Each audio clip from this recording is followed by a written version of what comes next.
অনেক আয়াতের মধ্যে আছে ইন্নামা আমওয়ালুকুম ওয়া আওলাদুকুম ফিতনা। আল্লাহ তাআলা কি বলতেছেন, তোমার সম্পদ, তোমার সন্তান এইগুলা ফিতনা, এদের পরীক্ষা। এরা আমার জন্য পরীক্ষা। সম্পদ দিচ্ছে আল্লাহ তাআলা পরীক্ষা স্বরূপ।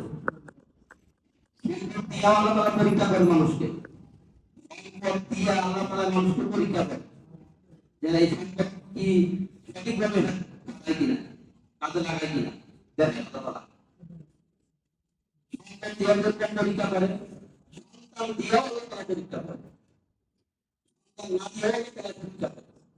অনেক মানুষ আছে সন্তান নাই, আছে না?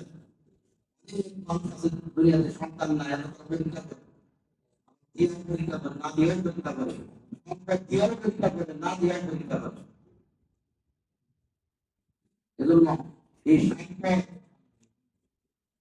যদি আল্লাহ তাআলা সম্পদকে আল্লাহ তাআলা, আমি যদি সম্পদ যদি সঠিকভাবে কিয়ামতের ময়দানে মানুষ যখন আকাশ উপরে এরকম সূর্যের তাপ আসবে,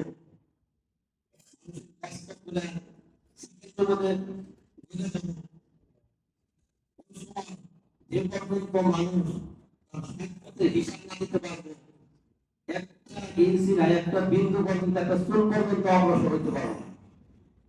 আল্লাহ তাআলা জিজ্ঞাসা করবে, তুমি সম্পদ দিয়েছিলা, এই সম্পদ তুমি কিভাবে কামাই করছিলা? কিভাবে তুমি কামাই করছিলা? বৈধভাবে কামাই করছিলা না অবৈধভাবে কামাই করছিলা? এটা হিসাব দিতে হবে। প্রত্যেকটা মানুষকে আল্লাহ তাআলার কাছে হিসাব দিতে হবে সম্পদ। আমি কোটি কোটি টাকার মালিক হই আর লাখ টাকার মালিক হই, আল্লাহ তাআলা হিসাব দিতে হবে যে আমি কি কোন ভাবে কামাই করছি, কোন রাস্তায় কামাই করছি এই সম্পদ, আমি খরচ করছি।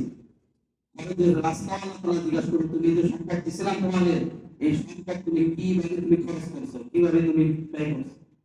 আমার রাস্তা, ব্যয়ের রাস্তা, দুইটা খরচ হিসাব দিতে হবে আল্লাহ তাআলার কাছে। হিসাব দেওয়ার আগ পর্যন্ত একটা বিন্দু পর্যন্ত মানুষ অগ্রসর হতে পারবে। আল্লাহ তাআলা এর পেছনে যা রাখছে, ভাগ্যে যা রাখছে, তকদিরে যা রাখছে, ওয়া কাদরি খাইরিহি ওয়া শাররিহি মিনাল্লাহি তাআলা। এটা হবে যদি আল্লাহ তাআলা অনেক সম্পদ অধিকারী বানায় রিজিক রেখে থাকে, আল্লাহ তাআলা একভাবে না একভাবে আসবে, একভাবে না একভাবে আসবে। আমি যদি নিয়ত করি, চেষ্টা করি, আল্লাহ তাআলা আমাকে আপনাকে বৈধভাবে দিতে পারে। যদি বৈধভাবে তারা অবৈধভাবে চেষ্টা করি, আল্লাহ তাআলা বৈধভাবে দিয়ে দিব।